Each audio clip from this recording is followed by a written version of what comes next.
Previous lecture, we discussed some commands such as IM resize, then some conversion command, the RGB to grayscale, okay, then cropping of the image, then rotation of the image. So all these commands we discussed in the last lecture. Also, say in a crop command, we have to crop the image. Okay, so that so we have to pass the parameter for the cropping. But there is one another image, one another function that will be used to crop the image using the interactive tool. Okay, so I am crop m, then name of the image. Okay, so using this, so this is our image. So we can crop this image according to our interaction. So here we have to draw the some box. For example, see, we have to draw this. Okay, and double click on this. So this box will be created, and see the image I crop will be created. So with the its parameter. बघा I crop image तयार झाली. I crop image आता इथं C म्हणजे जे आपण select केलाय, जो ह्या इमेज मधला पार्ट सिलेक्ट केलाय, हा सगळा पार्ट आता कुठं झाला तयार, तर आय क्रॉप मध्ये डिस्प्ले झाला. So figure and I M show I crop. Okay, ते आपण जो पार्ट क्रॉप केलेला आहे तोच तेवढा दिसला. त्याचं डायमेन्शन सुद्धा इथे डिस्प्ले होत आहे बघा, 155/200 × 3. So this will be a cropping. म्हणजे simple crop. Imcrop मध्ये काय करावं लागतं, you have to pass the 4 parameter X, Y, height and width. These 4 parameter you need to pass. तुम्हाला हे 4 पॅरामीटर पास करावे लागतात. पण त्या पॅरामीटरचा ड्रॉबॅक काय, की त्या सिस्टीमचा ड्रॉबॅक काय, की तुम्हाला स्पेसिफिक पॅरामीटर फाइंड करणं कॉम्प्लिकेटेड आहे, डिफिकल्ट आहे. मग त्यासाठी आपल्याला ही टेक्निक आहे, इंटरॅक्टिव्ह टूल वापरतोय. So I M crop m. So this will be our one of the another functions. I am crop m, and then name of the image, that is value of the image. So we can pass this value and it will be display image, and we have to select the specific part of the image. आपल्याला जो part पाहिजे तेवढा इमेजचा part आपण तुम्ही घेऊ शकता. So I am crop. This is one of the another command. Then one next command. See here, suppose you want to add some text into this image. तुम्हाला जर ह्या इमेज मध्ये काही टेक्स्ट ऍड करायचं असेल तर, so there is one another command we have to study, that is I am add text. So here say first I am add text. So by using this,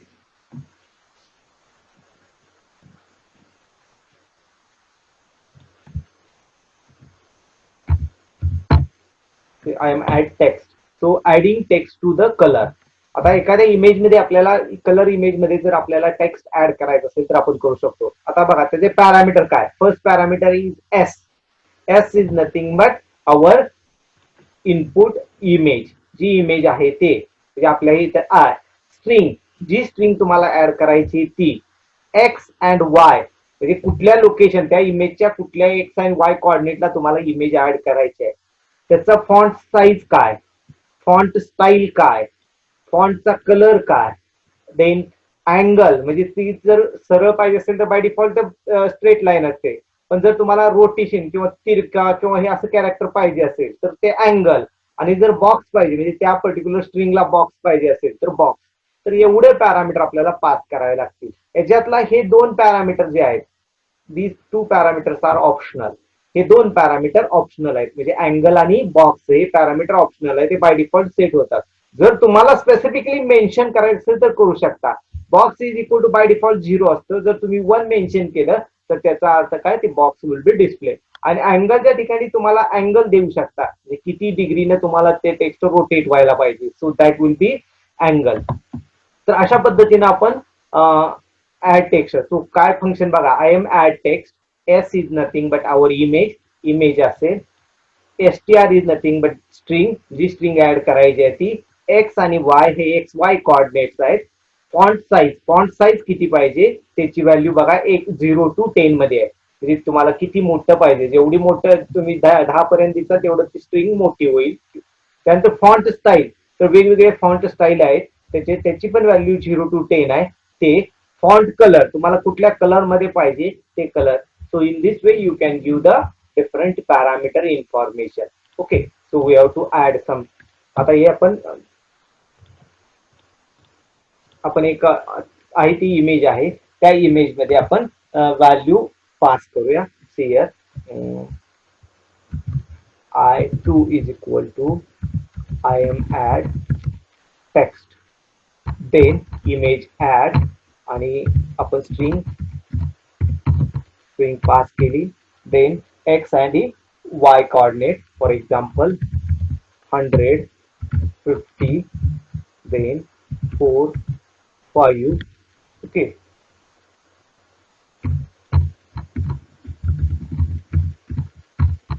for example आपण एवढं parameter add केले.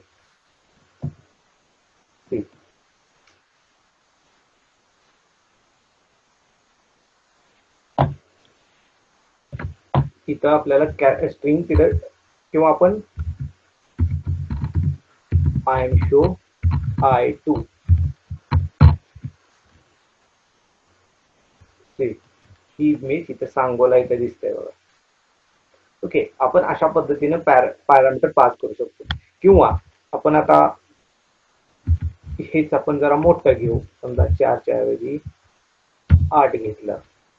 Okay, इथे दुसरे parameter घ्या, समजा मी इथं 20 आणि 50 ही value pass केली, म्हणजे आपला एक्स कॉर्डिनेट किंवा एक्स कॉर्डिनेट आपण 200 करू. Okay, so this image will be display.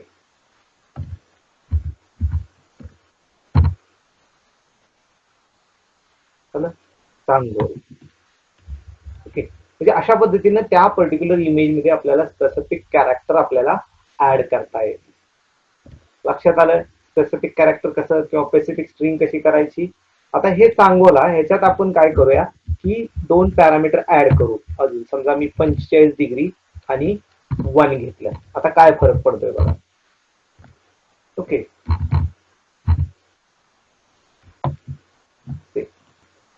45 degree आणि बॉक्स आला बघा, म्हणजे आपण ते अँगल पण देऊ शकतो.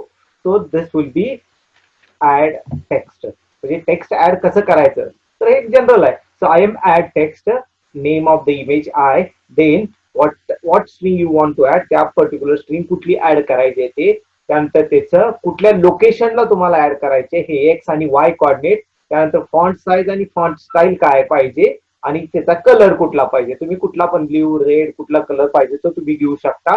त्यानंतर पुढचे 2 पॅरामीटर आहेत ते ऑप्शनल आहेत. एक पहिला पॅरामीटर आहे अँगल, म्हणजे तुम्हाला जर अँगल मध्ये पाहिजे असेल म्हणजे ते तिरकं हे पाहिजे असेल तर तुम्ही अँगल देऊ शकता. आणि 1 म्हणलं की बॉक्स देऊ शकता. So this is I M add text. Okay, so this will be our I M add command. म्हणजे हे टेक्स्ट अशा पद्धतीने आपल्याला ऍड करता येतं. Now next command is suppose you want to find the distance between 2 pixels. Okay, so here first we have to you read the image, then I am show the image. आपण image show करायचे आणि नंतर there is one another function, dist is equal to I am dist and then image of I am dist function.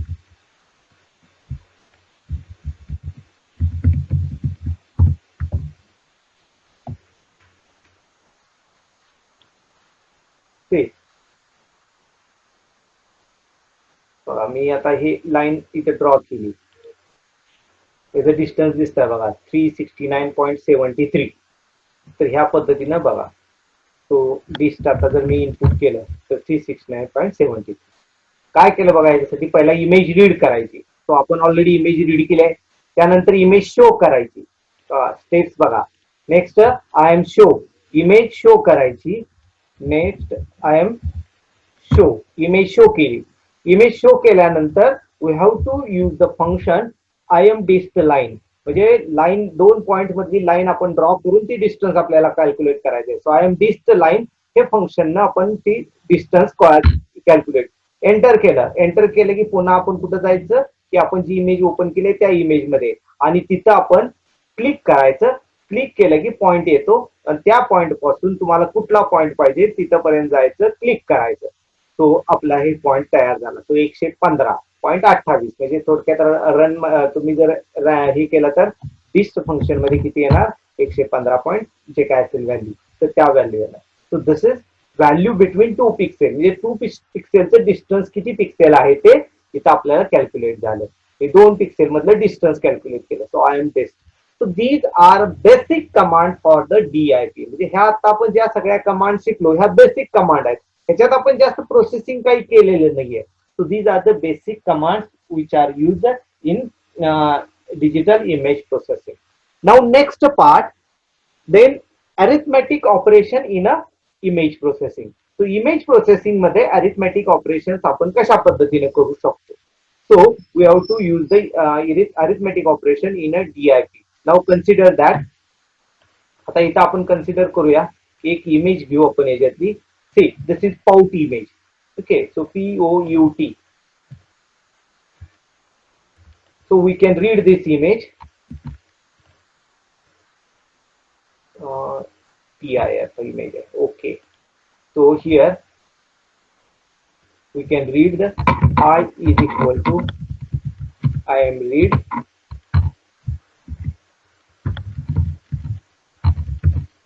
this image we have to read. Now see the extension. Here this is a integer. Say this is a grayscale. बघा I ची इमेजचं dimension काय आलं किंवा size मध्ये पण आपण बघू शकतो. Size of I 291/240. इथं 3 गुणले 3 आलं का नाही. 3 चॅनल कलर इमेज नाही, ही ग्रेस्केल इमेज आहे. आता ही ऍक्च्युली आय एम शो मध्ये आपल्याला इमेज दिसेल तर कशा पद्धतीने इमेज आहे बघा. हे ओव्हरलॅपिंग झालं पहिला आय एम शो असल्यामुळं. So you have to close this and then I M show. ही इमेज आपल्याला इथे डिस्प्ले झाली. आता ही बघा एकदम फिक्कट इमेज आहे. ओके मग आपल्याला ह्याच्यात एनहान्स करायची. मग आपण काय करू याचं कॉन्ट्रास्ट इन्क्रीज करू. कॉन्ट्रास्ट कसं इन्क्रीज करायचं तर for example I is equal किंवा आय न्यू असं लिहितो. I new is equal to I plus 50. Okay 50 add केली आणि नवीन इमेज आय न्यू करू. So we have to display this image. थोडा मगाच्या पेक्षा हे झालं म्हणजे आता आपण हे दोन्ही image side by side show करू. तर figure then I M show I then figure I M show new. आता ह्या दोन्ही इमेज आपण इथं रेफरन्सला घेऊया. सी ह्या दोन्ही इमेज आपण घेतल्या बघा. ही इमेज आणि ही इमेज ही थोडी आपल्याला अशी डार्क किंवा त्याच्यात ब्राईटनेस वाढल्यासारखा दिसतोय. तर हे का तर आपण त्यात काय केलंय स्पेसिफिक व्हॅल्यू आपण इनपुट केली. I is equal to I plus 50. Okay हे आता पण याच्यात अजून एक दुसरा काय प्रॉब्लेम झालाय इथं बघा. हे जे सिम्बॉल्स दिसतात हे सिम्बॉल्स मध्ये इथं व्हाईट आहे. व्हाईट कलर मध्ये परत ऍड केलं तर हे ब्लॅक कलर गेला. म्हणजे काय झालं समजा उदाहरणार्थ झालं तर इथली व्हॅल्यू समजा इथली व्हॅल्यू समजा 230 आहे. कन्सिडर करा ही व्हॅल्यू 230 आहे आणि 230 मध्ये 50 ऍड केले की 280 झालं. 280 म्हणजे काय झालं इट इज ग्रेटर दॅन 255. 255 पेक्षा जास्त झालं. मग ते काय करतं 255 वजा 280 वजा 255 that will be a 25 something. Okay मग 25 म्हणजे तो ब्लॅक कलर आला. त्यामुळे हे कलर इथं असा ब्लॅक शेड दिसतोय. ओके तर ह्या पद्धतीने हा प्रॉब्लेम जर सॉल्व्ह करायचा असेल तर त्यासाठी आपल्याला काय फंक्शन आहे आय एम ऍड फंक्शन आहे. So I add is equal to I M add and then I comma 50. आता ह्या पद्धतीने आपण एक ऍड करू आणि नंतर फिगर नवीन एक शो करू आय ऍड. नाव सी दोन्ही फिगर बघा. आता ही मगाची आपण I M add figure add 50 add करून डायरेक्ट ऍड केलेली ते आहे. आणि आय एम ऍडचं हे फंक्शन आहे. दोन्हीमध्ये फरक लक्षात येते बघा. इथं हे तुम्हाला हे डॉट आले, इथं आले का नाहीत आले. इथं पांढरा कलर आहे तसा मेंटेन झाला. म्हणजे आय एम ऍड फंक्शन काय करतं, it can maintain the value of its higher लेवलची व्हॅल्यू मेंटेन करतं. तिथं जर तुम्ही समजा त्या 255 पेक्षा मोठं होत असेल तर ती व्हॅल्यू मॅक्सिमम जी व्हॅल्यू आहे ती कन्सिडर करतं. So this is I M add function. दोन्हीमध्ये फरक लक्षात घ्या. So this is I M add function. ह्या पद्धतीनं आपण आय एम ऍड करून आपण इमेजचं कॉन्ट्रास्ट किंवा त्याची ही इन्क्रीज करू शकतो. ओके. किंवा आपण अजून एक वेगळा फोल्डर घेऊया. त्या फोल्डरमध्ये अजून इमेजेस आहेत, त्या अजून आपल्याला फाईन करता येतील. So this will be our images. Okay. So CD आपण ह्या इमेजला जाऊ. नंतर आपण ह्याच्यातली आता एक इमेज घेऊया की समजा हे डार्क इमेज आहे, image 4. Okay. So image 4.jpg. Okay. मी इथं आपण रीड करू.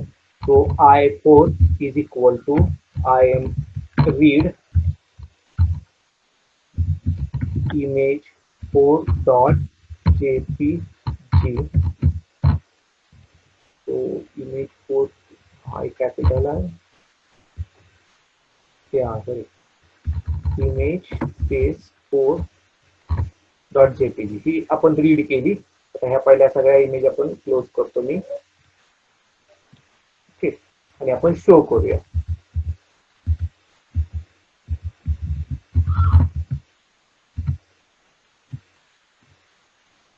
Hello hello hello. हा येतोय ना आवाज? हो सर. हा ठीक आहे. तर आपली ही ओरिजिनल इमेज आपण ही घेतली. आता ही डार्क इमेज आहे, काळी इमेज आहे. आपल्याला हे व्हाईट मध्ये आणायचे आहे, व्हाईट बॅकग्राऊंड मध्ये आणायचे. तर आपल्याला काय करावं लागेल, कमी करावं लागेल. म्हणजे ह्याची ज्या व्हॅल्यू आहे त्या कमी कराव्या लागेल. मग आपण हे काय करूया, नवीन आपण I4 मायनस समथिंग करू. So I4 minus suppose 30. आपण 30 सबट्रॅक्ट केलं. Okay. So this will be our. आता हे परत आपण डिस्प्ले करू फिगर. अजून ओरिजिनल इमेज आणि ह्या इमेज मध्ये तुम्हाला फरक लक्षात येईल. ओके. हे बराचसा फरक पडलाय. आपल्याला ज्या काय व्हॅल्यू आपल्याला समजा मला हे फक्त पाहिजे असेल तर हे आपल्याला स्पेसिफिक डिस्प्ले होते. म्हणजे तुम्ही अशा पद्धतीने सबट्रॅक्ट करू शकता. आता हेच फंक्शन हीच व्हॅल्यू ती सबट्रॅक्ट करण्याची आपण वेगळ्या पद्धतीने करू. So I4 is equal to I4 sorry I M subtract I4, 30. ह्या पद्धतीनं सबट्रॅक्ट. ओके. आणि ही आपण फिगर शो करूया. ओके. आता ह्या पद्धतीने पण ही इमेज शो झाली. तर प्रत्येक इमेज मध्ये थोडाफार फरक येतो. ओके. काही ते नॉमिनल फरक झालेला आहे यामध्ये. तर अशा पद्धतीने आपण सबट्रॅक्ट पण करू शकतो. म्हणजे आय एम सबट्रॅक्ट फंक्शन काय करतं की सबट्रॅक्ट करतं व्हॅल्यू. समजा हेच आपण ऍड केलं तर काय आपल्याला आउटपुट दिसेल. समजा आपण इथं आय एम सबट्रॅक्टच्या ऐवजी आय एम ऍड घेतलं. ओके. आपण हे फंक्शन वापरू शकतो. 30 न ऍड केलं तर आपल्याला काय इमेज डिस्प्ले होईल बघा. त्या पद्धतीने. आता हे ओरिजिनल इमेज आपली नाहीये ही. आता ओरिजिनल इमेज जर आपण चेंज केलेली आहे, ही आपली ओरिजिनल इमेज आहे. आणि ह्या ठिकाणी आपण I4 सपोज ऍड मी नावाचं फंक्शन देतो, कारण ओरिजिनल इमेज मध्ये चेंज व्हायला नको. आणि मग आपण हे डिस्प्ले करू.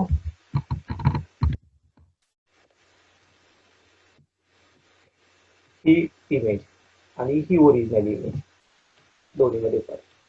म्हणजे अशा पद्धतीने आपण ऍडिशन सबट्रॅक्शन काही जे ऑपरेशन असेल, म्हणजे जे इमेज आहे तुम्हाला इमेज मध्ये काय, समजा तुमची इमेज डार्क शेड जास्त आहे. ओके. म्हणजे अशा इमेज ही जी इमेज आहे ह्याच्यात डार्क शेड आहे, ही इमेज तुम्हाला व्हाईट करायची आहे.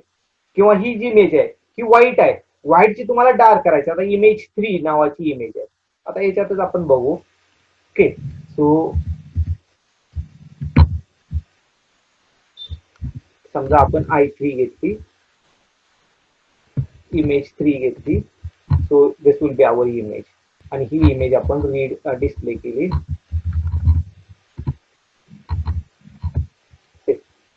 तर ही आपली फेंट इमेज आहे. आता ह्यामध्ये आपण काही व्हॅल्यू आपण ऍड करू. im add i3 add i3 30 आपण केलं आणि ही इमेज आपण डिस्प्ले करू.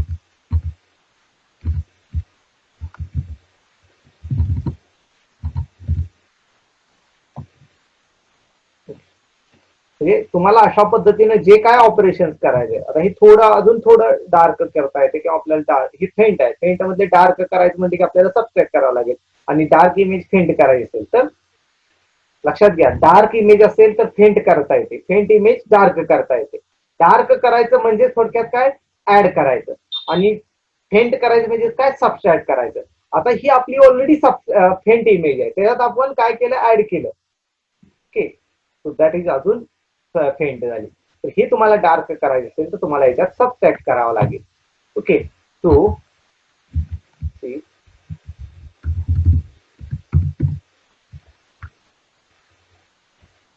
so SUB TRACT I3 subtract. Okay, आणि इथं मग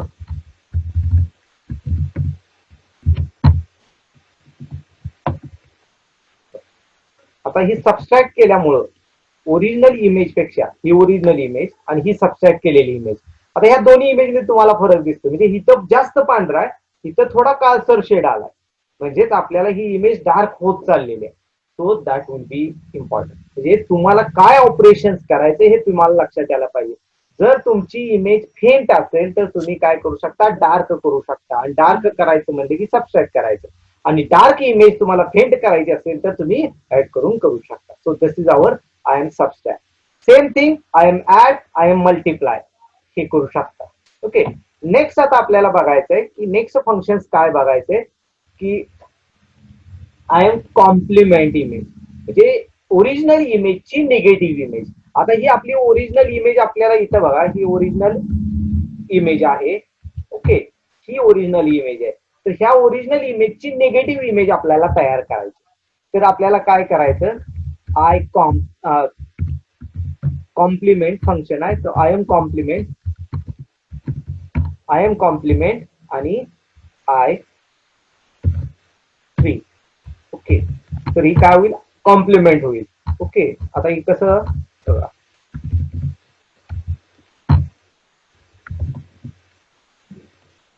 हे बघा आपली निगेटिव्ह इमेज तयार झाली. ही ओरिजिनल इमेज आणि ह्याची निगेटिव्ह इमेज. म्हणजे हे व्हाईट पार्ट आहे बघा, इथं ब्लॅक आला आणि हे ब्लॅकिश पार्ट आहे तो व्हाईट होत गेला. म्हणजे कॉम्प्लिमेंट म्हणजे थोडक्यात काय, आपण बघा मागच्या ह्याच्यात मला वाटतं आपण एक्झाम्पल दिले होते, कॉम्प्लिमेंट करा किंवा काय. कॉम्प्लिमेंट म्हणजे काय, 1 change to 0, 0 change to 1, this is a binary image. पण जर ग्रे स्केल असेल तर 255 ची व्हॅल्यू, सॉरी 255 मधनं ती व्हॅल्यू वजा करायची आहे. तर आता इथं आपण याची बघा की i3 चा 1 काय आहे चेक करूया. i3 चा 1 किती आहे, 153. आणि कॉम्प्लिमेंटचा 1 काय आहे चेक करा. So it is 102. म्हणजे 255 वजा 153 किती येत आहे, 102. आलं का 102. म्हणजे कॉम्प्लिमेंट म्हणजेच काय, थोडक्यात 255 वजा that value. So that is complement. आपण अशा पद्धतीने कॉम्प्लिमेंट करू शकतो. ओके, कॉम्प्लिमेंट म्हणजेच लक्षात आलं, reverse of the image. So that will B negative of the image. So आता हे जे फंक्शन आहे आय एम ऍड, बघा कुठले कुठले फंक्शन्स आपण, I M add. Then next function is I M add function बघितलं, जे ऍड करा इमेज, 2 इमेज. आता हे आय एम ऍड फंक्शन मध्ये आपण कॉन्स्टंट व्हॅल्यू ऍड केली. आता नवीन एक पॅटर्न आपण तुम्हाला दाखवतो की समजा ही इमेज आहे किंवा ही इमेज आहे, 2 इमेज आहे, त्याला आपण ब्लेंडिंग इफेक्ट म्हणतो. Blending effect. आता ब्लेंडिंग इफेक्ट कसा करायचा, की ब्लेंडिंग इफेक्ट मध्ये तुम्हाला कशा पद्धतीनं हे करता येते. आपण बघूया की पहिल्यांदा ओरिजिनल आपण मगाची जी फोल्डर आहे त्यामध्ये तुम्हाला क्लिअर ब्लेंडिंग इफेक्ट दिसेल. ओके, सो पहिल्यांदा मी ते फोल्डर ओपन करतो आणि मग तुम्हाला ती ब्लेंडिंग इफेक्ट दाखवतो. ओके, तर दिस इज अवर फोल्डर. ह्या फोल्डरमध्ये आपल्याला ब्लेंडिंग इफेक्ट दाखवायसाठी मी इमेज घेतलेले आहेत किंवा ह्याच्यात पण आपल्याला करता आलं असतं शेअर इमेजेस. आता याच्यात दोन इमेजेस आपल्याला घ्यायचे आहेत. ओके, म्हणजे दोन इमेज ऍड करायचे आहेत. टॉय कार 1 आणि टॉय कार 2 ह्या दोन इमेजेस आहेत. कुठली, हे घेऊ किंवा हे घेऊ. आता एक ब्लॅक व्हाईट आहे, एक कलर इमेज आहे. तो पहिली आहे टॉय कार 1 PNG, सेकंड आहे टॉय कार 2 PNG. तर ह्या दोन्ही इमेज आपण पहिला रीड करून घेऊया आणि दोन्ही इमेज ऍड करून घेऊया. तर कशा पद्धतीने करता येते बघा. सो फॉर पहिल्यांदा I1 is equal to I M read then toy car 1 dot PNG. Okay, so this is our first image. तशीच दुसरी इमेज आपण रीड करूया. This is our second image. दोन इमेज अशा रीड केल्या. आता आपण काय करूया, ह्या दोन्ही इमेज ऍड करूया. तर I3 नावानं इमेज ते स्टोअर करूया. So I M add then I1 comma I2. ह्या दोन्ही इमेज आपण काय केल्या, ऍड केल्या. अशा पद्धतीने आपण ऍड करू. आता रिझल्ट आपल्याला तिन्हीचा बघूया. तर आपण सब प्लॉट घेऊया किंवा फिगर मधनं पण आपल्याला घेता येते. तर तिन्ही इमेज पहिला हे क्लोज करतो म्हणजे आपले विंडोज कमी होतील. सब प्लॉट मध्ये घेऊ. Subplot 1, 3, 1. Then I M show I1. आता याला नाव देत नाही मी, टायटल देत नाहीये. Okay, so this is our first image. Sorry, I M show ही आपली पहिली इमेज डिस्प्ले होईल. सेकंड सब प्लॉट मध्ये image second. So this image second display होईल आणि आपण आता तिसरी इमेज पण डिस्प्ले करूया. 3. ओके, आता ह्या तिन्ही इमेजेस आपल्याला डिस्प्ले होतील. बघा आता ह्या तिन्ही मध्ये इमेज मध्ये पहिली इमेज, दुसरी इमेज आणि तिसरी इमेज मध्ये बघा फरक काय. दोन्ही मध्ये ऍक्च्युली दोन कार आहेत, पण इथे तिसऱ्या इमेज मध्ये काय झाले, 3 कार डिस्प्ले झाल्या. म्हणजे ब्लेंडिंग इफेक्ट कसा झाला, म्हणजे ही व्हॅल्यू पुढे, आता ही कारची व्हॅल्यू इथे 0 काय असेल तर ते आहे तसं इथं राहिलं. पण ही कारची व्हॅल्यूच म्हणजे ह्या ठिकाणी ह्या ज्या ठिकाणी आहे त्या ठिकाणी कुठलीही कार नाहीये, पण ही कारची व्हॅल्यू इथे येणार आहे. म्हणजे हा जो पॅरामीटर आहे किंवा ह्या पिक्सेलची व्हॅल्यू इथे येणार आहे. त्यामुळे इथं तुम्हाला इथं तिसरी इफेक्ट मध्ये ही ऍड झालेली दिसते car. So this is a blending. त्याला काय म्हणलं जातं, ब्लेंडिंग इफेक्ट. दोन इमेज जर ऍड केल्या तर अशा पद्धतीने तुम्हाला इफेक्ट बघायला मिळतो. So this is a blending effect. किंवा मला वाटतं की मागच्या वेळेस पण तुम्हाला एक वेगळ्या ह्याच्या पद्धतीने दाखवलं होतं की ज्यामध्ये आपण बॅकग्राऊंडला इमेज वेगळी ठेवली होती. म्हणजे दिस इज अवर, हा, तर याच्यामध्ये आपण हे बॅकग्राऊंड घेतलं होतं आणि तशा पद्धतीनं कार पण आपण घेतली होती. समजा हा बॅकग्राऊंड आपण घेतलं, पुन्हा आपण चेक करूया. सो पुन्हा ह्या फोल्डर मध्ये जाऊ. CD इमेज मध्ये गेलो. त्यानंतर आपण ती इमेज रीड करू. दोन इमेज आपल्याला रीड करायचे आहेत.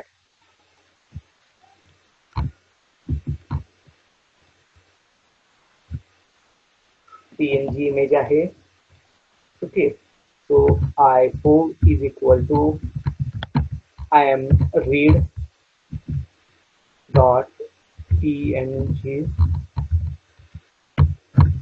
I4 इमेज रीड केली. दुसरी समजा आपण कारची एक इमेज रीड करूया.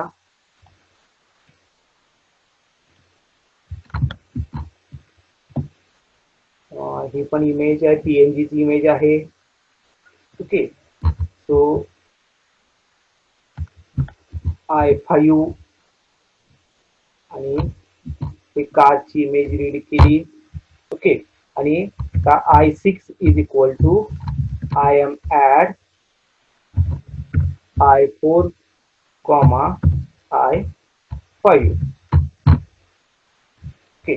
आता हे परत सबप्लॉट मध्ये आपण घेऊया. आता हे सबप्लॉट मध्ये आपण डिस्प्ले करू. सो पहिली इमेज आहे I4,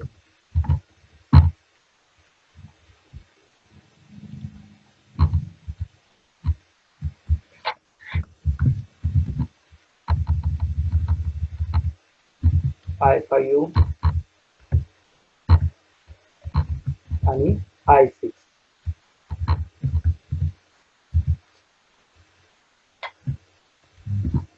ओके. हे तिन्ही आपल्याला इथं दिसते. ही पहिली इमेज, ही दुसरी इमेज. पहिल्या इमेज मध्ये कार नाही, दुसऱ्या इमेज मध्ये कार आहे. पण ज्यावेळेस तुम्ही ऍड करताल, दोन इमेज ऍड करताल, त्यावेळेस काय होतंय बघा की तिसरी इमेज तयार झाली आणि त्याच्यामध्ये कार आली. Okay. This is a blending effect. याला काय म्हणलं जातं? ब्लेंडिंग इफेक्ट होतं. So this will be add. आता हे ऍक्च्युली कसं होतंय की कारचा जो शेड आहे किंवा त्याचे जे पिक्सेल व्हॅल्यू आहे ती ह्या व्हॅल्यू मध्ये ऍड होतात आणि आपल्याला ही इमेज डिस्प्ले होते. ओके. आता हे ब्लॅक कलर आहे. आता हे मुद्दाम काय ब्लॅक बॅकग्राऊंडची इमेज घेतली, कारण ब्लॅक बॅकग्राऊंड असेल म्हणजे ह्यामध्ये ह्या इमेज मध्ये मोस्टली फरक पडलाय का? बॅकग्राऊंड मध्ये काही फरक पडलाय का? बॅकग्राऊंड आहे तसं राहिलंय. ओके. म्हणजे बॅकग्राऊंड मध्ये काही फरक नाही. जे कार आहे तशी आली नाही. कार मध्ये त्याची जे पिक्सेलचे बदल झालाय. कारण का? तर इथली जी पिक्सेल व्हॅल्यू आहे आणि इथली पिक्सेल व्हॅल्यू ही ऍड झाले आणि त्याच्यामध्ये थोडा इन्क्रीमेंट झालं, त्यामुळे आपल्याला ह्या पद्धतीचा इफेक्ट दिसला. ओके. तर ही आपल्याला ब्लेंडिंग इफेक्ट कसं करायचं, तर ह्या पद्धतीने आपण ऍड करू शकतो. म्हणजे आपण अरिथमेटिक ऑपरेशन्स मध्ये कुठल्या कमांड बघितल्या बघा? I M add, I M subtract, I M multiply, I M divide, ह्या चारही command plus I M absolute difference, I M complement, ह्या सगळ्या कमांड तुम्ही अरिथमेटिक ऑपरेशन आणि लॉजिकल ऑपरेशन मध्ये करू शकता. Okay. So this is our arithmetic and logical operation. म्हणजे आपण मागच्या चॅप्टर पर्यंतचे जे प्रॅक्टिकल आहे तिथं